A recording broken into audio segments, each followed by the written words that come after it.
Good morning, everyone, and welcome to our latest TMA virtual briefing tracking the latest legislative activity in Springfield. My name is Rich Carter. I'm TMA's Government Affairs Consultant, and I'll be the moderator for today's briefing. We're joined by TMA State Lobbyist David Curtin, as well as two special guests, Keith Wheeler, Executive Director of Government Affairs for the Illinois State Chamber of Commerce, and Noah Finley, Illinois State Director for NFIB. Good morning, gentlemen. Morning. Morning. Good morning. Nice to have you on today. Well, we're going to spend the next half hour discussing the latest legislative action in Springfield and how it impacts small and mid-sized manufacturers. At the end of the program, TMA members will have an opportunity to ask written questions of our guests by typing them into the Q&A tab on the Zoom control panel. Now I'll turn it over to TMA State Lobbyist David Curtin, who will introduce our special guests and get their thoughts on the ongoing spring session of the Illinois General Assembly. David, the floor is yours. Okay, good morning. Hey, before we get into it, I just want to ask you a quick question. Last week we had primary elections, and I was just wondering, it seems like 2 years ago now, but were there any surprises that you guys saw in the primary elections from last week that would affect the General Assembly? No, I think, David, the thing, it wasn't actually the General Assembly, but it's the failure that Bring Chicago Home ballot proposal in Chicago, where you saw Chicago voters, some of the most progressive in the state, voting down a progressive real estate transaction tax. And I think that could have implications for, part of it's a referendum on the mayor, but I think politicians will look at that and maybe be a little bit more hesitant to put their name next to big headline grabbing tax proposals, because if a progressive tax fails in Chicago, it could have that has implications for other places around the state as well. interesting. It does. And I'll just say it's a pretty good night for some incumbents. Boss did great with the Bailey situation. Freedom Caucus remains intact in the Illinois House. However, we saw two incumbents on the Democratic side not fare as well in the Senate. Toro lost with big backing from Senate President Harman in her primary, as well as Speaker Welch taking out one of his own members, Mary Flowers, who's been there, I think, longer than any other member, with mostly member management concerns really behind the efforts made by both the leaders there. So not necessarily unexpected, but kind of untypical for Illinois politics. Well, getting into the session, we're about halfway through, and they've gone home for Easter break, but they're going to come back after. What are the biggest issues that small and mid-sized manufacturers might face in April and May here during the remainder of the session? Noah, go ahead. So I think there's a lot of issues out there. So just to pick a couple of them, we're seeing a push for extended liability that employers are exposed to, whether it's extending the statute of limitations on the Human Rights Act. There's a lot of language we're seeing in many different statutes of proposing that giving interested parties the right to sue, even when they haven't been harmed, so they can claim okay, they're suing on behalf of employees if there's been some violations. So that's really extending or exposing employers to a lot more liability. The governor's really pushing a lot of new insurance mandates, which will fall on the insurance policies that your smaller employers have. So your non-ERISA health plans, those employers' health plans will see new mandates, new restrictions on cost sharing or cost prevention measures, and that will probably push up the price of policies that employers will have to pay. So those are some things we're definitely seeing out there. We're seeing more, the Attorney General, some other groups are really pushing for more whistleblower, other protections for unauthorized workers in workplaces, or also just creating more a ring around for employers coming forward with health concerns within the workplace too. So I think those are some of the big things we're seeing, but hardly the only things. Well, yeah, and that's interesting.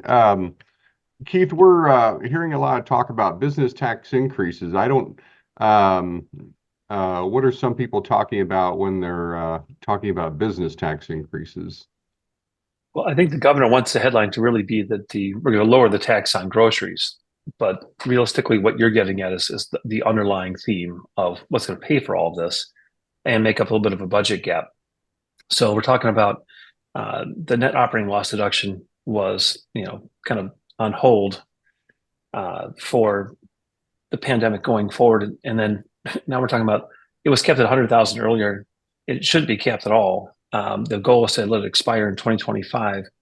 Instead, we're going to cap it at 500,000 is what the governor's proposal is. And that just pushes those costs to the state in the future, effectively, playing a little game so we can make a budget balance a little more easily. Of course, we'll see that evolve over the next few months as we get into the real budget season in Springfield in about, a month and a half, really. But the other things on the list happen to do with, the usual target of the retailer sales tax discount for those who collect the money for the state and are effectively acting as a state entity collecting that money for the government. They want to eliminate that or cap it again, which, the retail merchants will fight back on that. And the other tax increase I thought was interesting was sports wagering. One thing we finally got off the ground in 2019, and not that it affects manufacturers so much, but I just find it interesting that as soon as Illinois finds an opportunity to grab some more revenue from a nascent industry that's just on its feet, we're going to grab it as soon as we possibly can. So it kind of fits the theme. Yeah, it does fit the theme. Well, our members, and I'm sure your members, have been dealing with this Biometric Information Privacy Act. Recently Senate Bill 2979 was introduced to try to fix that. Many companies have been getting sued because the law is interpreted to say that a company has to get an employee's written permission every time they use a biometric scanning device, just to clock in, for instance. What this Senate Bill 2979 would do is say, no, it's going to be just the employee has to sign off once, and they can, and then that would protect the company from all liability from biometric scan lawsuits. So, but the bill doesn't fix the whole problem because the law was written in 2008 and it doesn't have retroactivity in it. But what we are hearing, at least we're hearing from Senate leadership, is that retroactivity will indeed be in the bill in some way or another, in some fashion.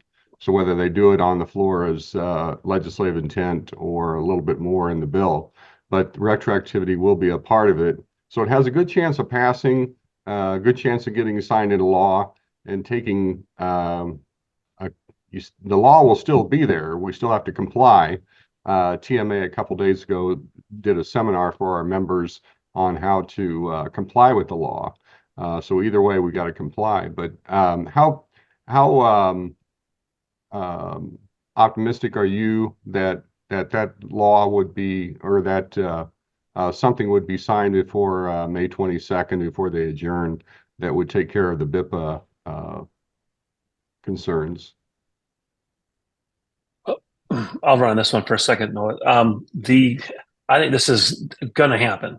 I think we both sat through the Senate Judiciary Committee when that bill was moving. I've talked to Leader Cunningham privately. We were co-chairs together on JCAR for years, so we have a very good working relationship. And I asked him pretty much point blank, "Are you ready to get this off your plate?" He's like, "Yes." We had filed parallel bills for years together, both trying to find ways to address the BIPA concerns. This has a step in the right direction. For some of the chamber members who are really vocal, they're upset there's not a security exception baked into this version of the bill, which would make a big difference for those who are trying to invest in technology in the state of Illinois, because we can't, do any biometric, scan and collection of data with that. For if you're trying to, if it's an autonomous car, you can't tell if that's a tree or a person without scanning a little bit more and storing some of that data. And that's one of the things that's not in this bill. I think, David, your point about the retroactivity, we saw back and forth in committee between Senate President Harmon, who was actually sitting on the committee, unusual in most House and Senate committees, back and forth with Leader Cunningham, saying that well, this doesn't explicitly include retroactivity, but it does provide enough that a judge could, when determining awards, most of which have been held pending action by the General Assembly, to say this really was our intent with the legislation, to have it be not on a per instance impact, but rather on a per person for assigning or awarding the damages that are going to come from BIPA. Again, protecting people's biometric data is absolutely vital. You cannot change your retina. You can change your other things in life, but you can't change things about your body. So it's an important thing to have in place. Making it so that businesses can actually comply with it is what the goal really needs to be. Again, a step in the right direction, but short for a lot of chamber members. And that's why we were, trying to voice opposition to it, asking for a further amendment.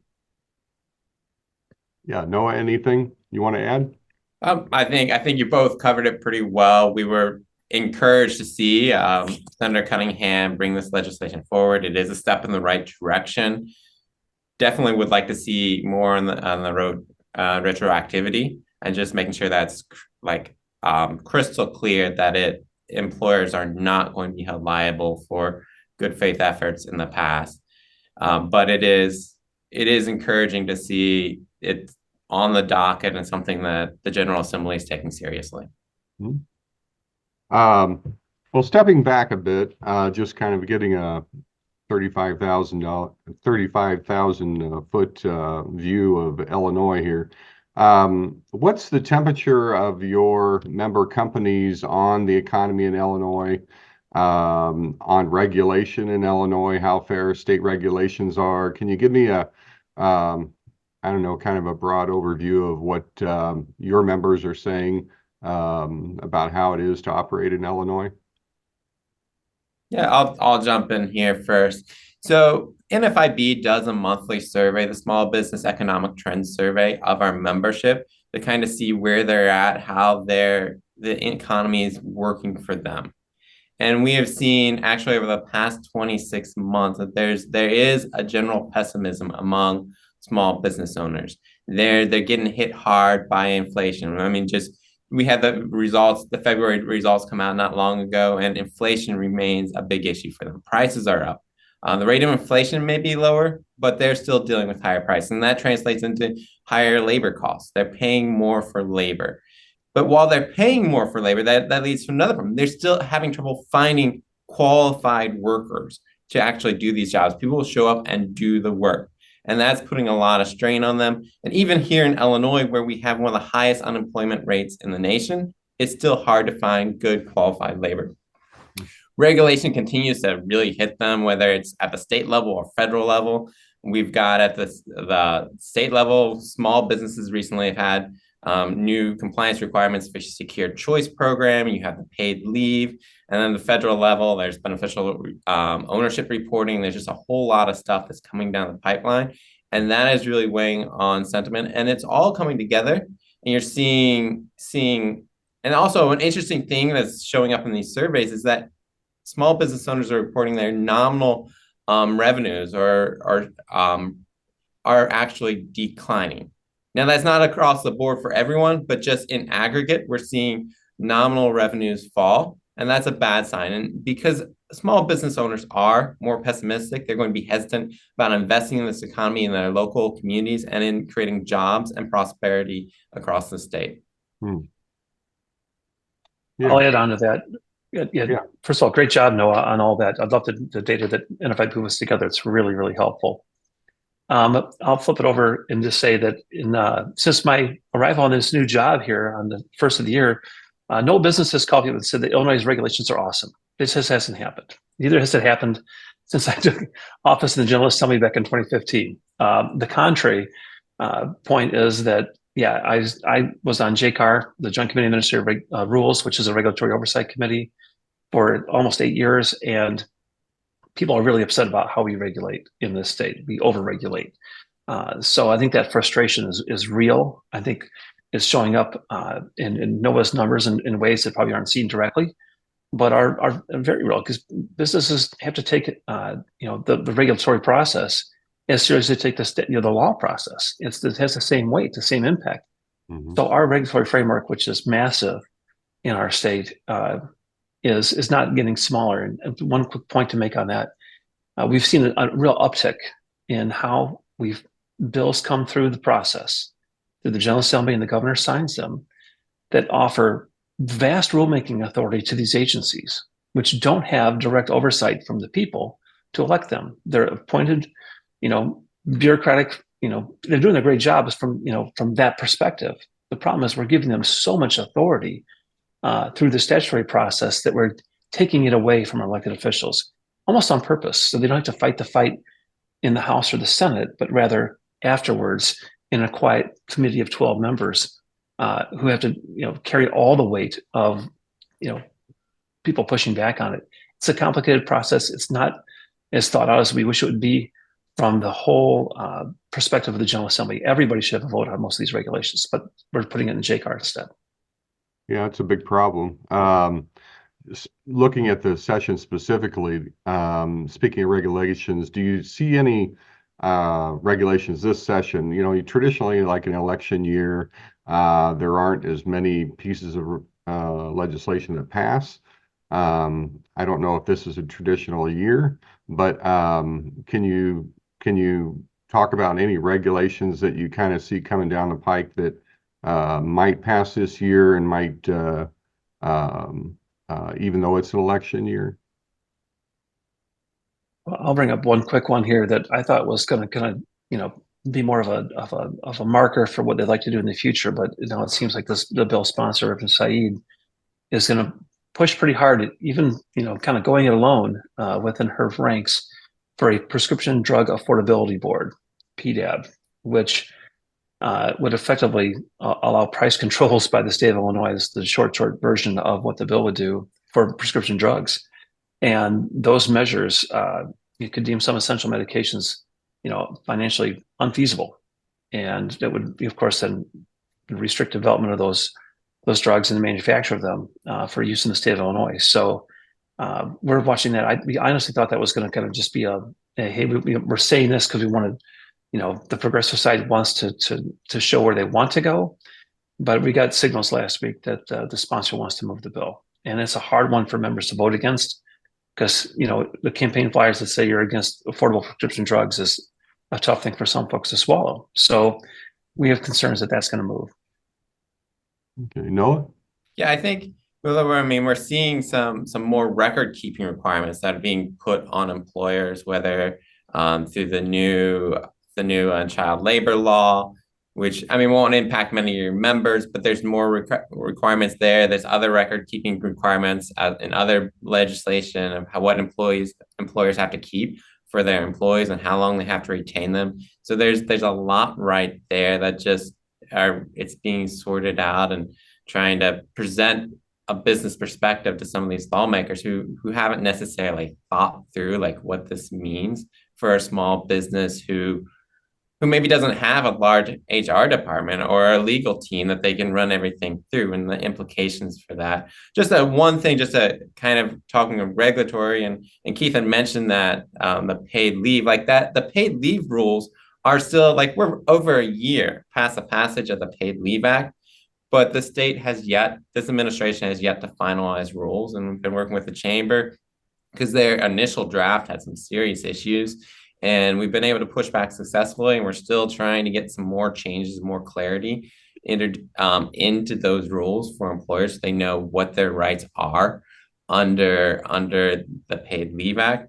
But this is it's out there. We're still working on that, and that's something presumably here this spring we'll have a little bit more clarity for employers on exactly how some of the details of how that paid leave requirement is going to impact them. Amazing. Okay, one more thing real quick, David. Just because the paid leave part is not done. The other part that's not done is the temporary and day labor rules. That staffing part of it, we've effectively created a law that is impossible to comply with. And now it's a matter, will a trailer bill fix it? The first version I saw will not. At the same time, there's rulemaking that follows that. So there's a whole process for business to comply with that isn't set in stone while it's already in effect at some levels. So we've got the cart in front of the horse, which happens in a big state with a big government, but it happens too much here. And we're putting too much onus on employers try and guess what we're going to make them comply with at the end of the day. It's frustrating, but it's a process that we have to stay on top of, and engagement's really important at that level for everybody to be aware of that and stay in the game. Yeah, we'll keep people informed, and I'm sure you'll keep your members informed, but those are two huge issues that still have not, the rules have not been settled. And anyway, I'll turn it back to Rich here to see if there's any members' questions that he'd like to give to Noah and Keith. And you can take it from here, Rich. Great. Thank you, David. All right, as David mentioned, now it's time for questions and answers with TMA members. Those of you who are on your computers, or if you're using the mobile app, you can type your question and submit it through the Q&A tab on the Zoom control panel. I'll read the questions and ask our guests to answer them. In the meantime, I'll ask Mr. Wheeler the first question pre-submitted by a TMA member. The question is, this kind of goes a little bit to what you were talking about earlier, Noah, about the expanded liability bills. It says, everyone's talking about BIPA, but there are other tort reform issues we need lawmakers to undertake in Springfield to help reduce our liability and workers' comp costs. Is there anything that can be done to curb the massive influence of the trial lawyers on the Democrat leadership? Keith? Well, that's a great question, and it gets right to the heart of the matter of why we struggle to get reforms done, why BIPA is getting kind of a measure that's really only reached out to via a great push from our friends in the Supreme Court. If that hadn't said, until you develop legislation that tells us what we're supposed to do, we're going to do what the current law says, which was upwards of a $17 billion fine on White Castle. So trying to find a balance for the Senate Democratic leadership to say, here's a bill we can move that's not going to totally rock the boat, but we'll address the issue at some level. It's kind of what we got for BIPA reform. I know I personally took measures on work comp for all 8 years that I was in office, trying to move the needle there. But actually move the needle was the previous administration, changing out arbitrators. That made a huge difference in our work comp costs, but as relative to other states. But it didn't do any real reforms for the long term.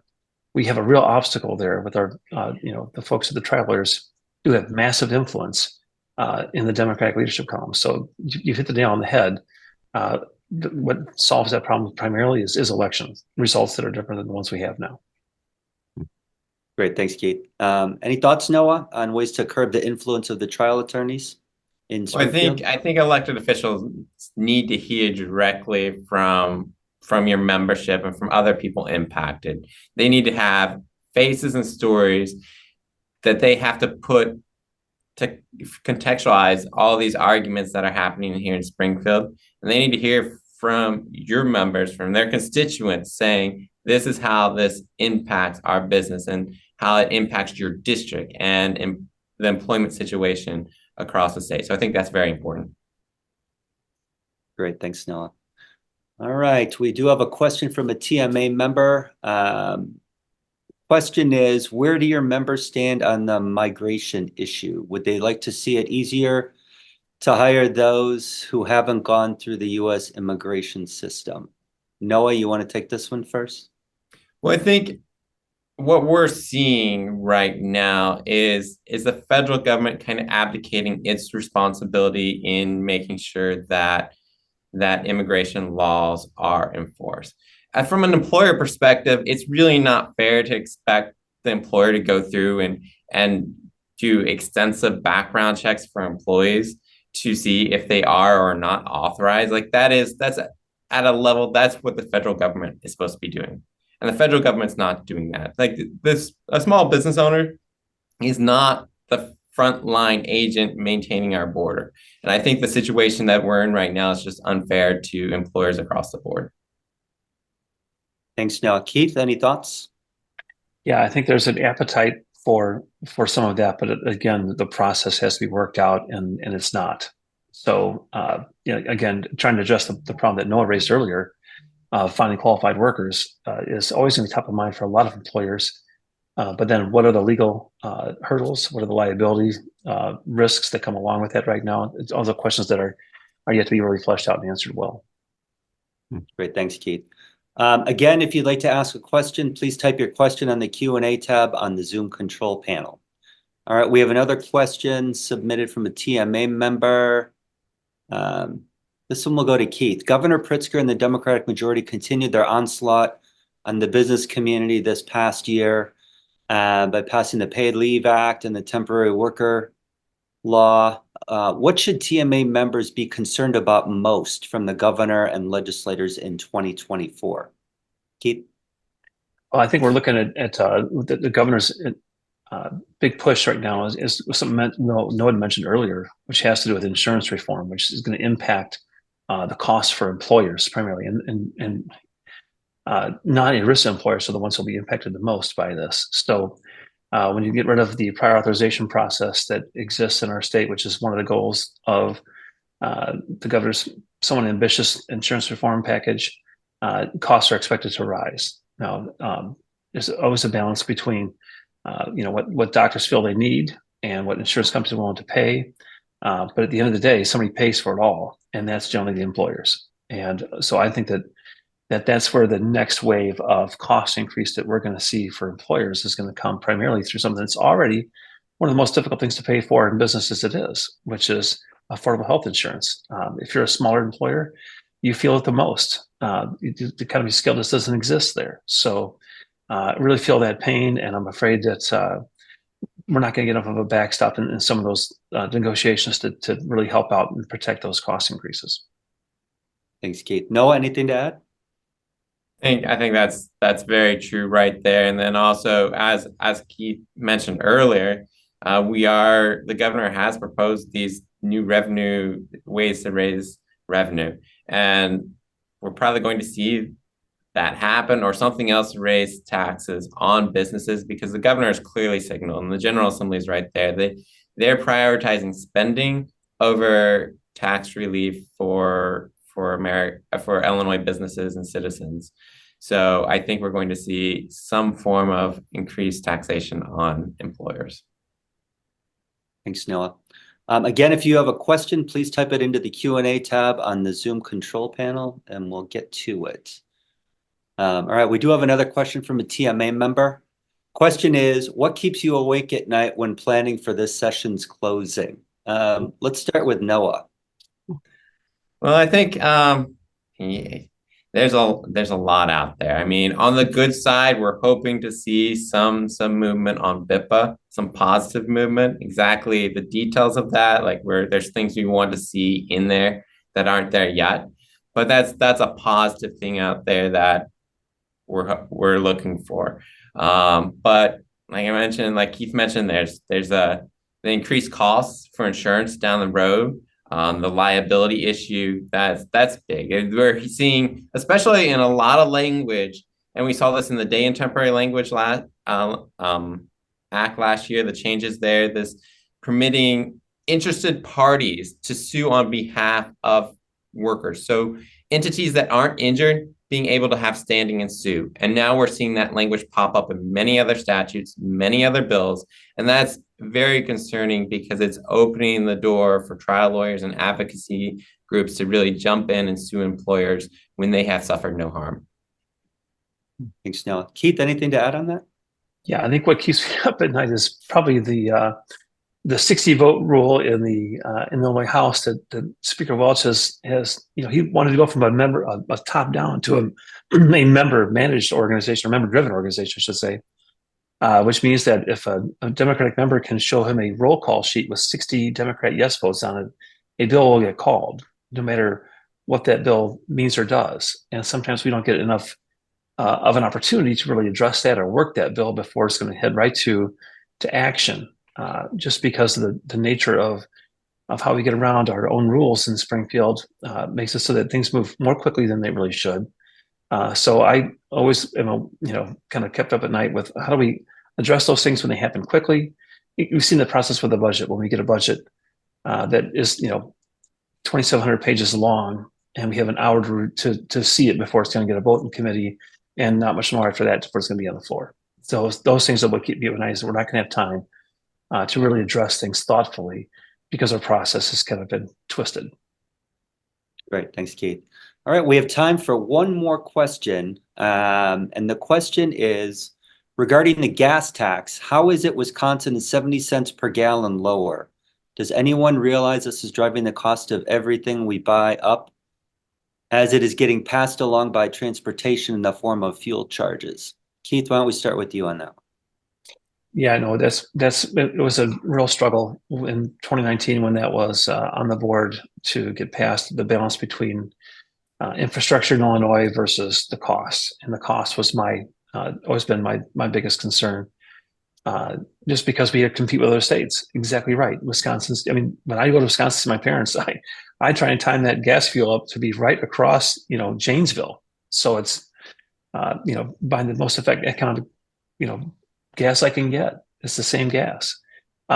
We put ourselves in a kind of a disappointing situation, oftentimes competing with our neighbors by raising costs on almost everything in the state. So that pain is felt through everything from the gas taxes to higher minimum wage to everything else that we can think of. That sounds great from a progressive perspective, but really hurts ourselves when it comes to competing. Thanks, Keith. Noah, anything to add there?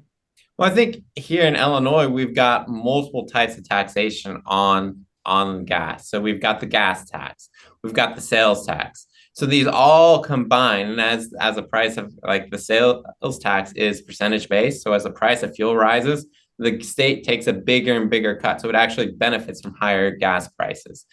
And what we're seeing is even though Illinois already has high gas taxes, high gas prices, just last week in committee, we heard a hearing for another proposal where Illinois would adopt standards very similar to California, Oregon, Washington on regulating the fuel blends that can be sold here in the state. And that, according to the reports I've seen, would further increase Illinois' gas prices and make it just really a big headache when you show up at the pump and you're trying to fill up your car. And because those prices will go up even further if proposals like that pass.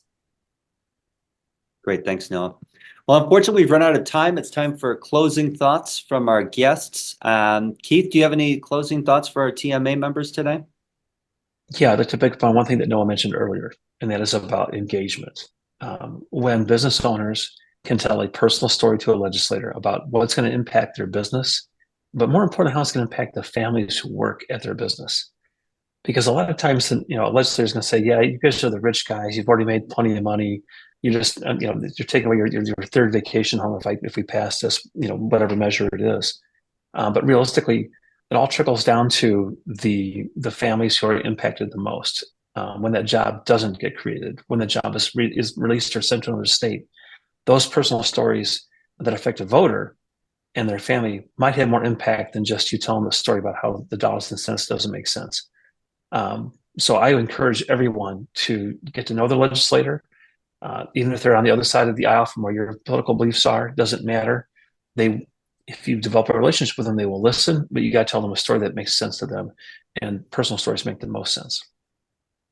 Thanks, Keith. Noah, any closing thoughts for TMA members? I think just echo what Keith said. I mean, David does a great job down in Springfield getting your stories across, but there's just something that's very different about knowing the actual people that's impacting. So it's great when members invite the legislators out to visit their business and come to the floor, see what happens, how the employers that these regulations would impact. So just like he said, like that personal engagement is just key.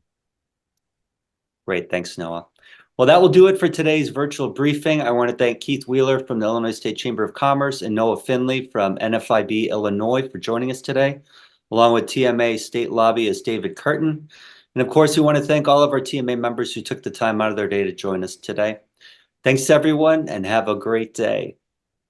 Thank you. Goodbye. Thank you.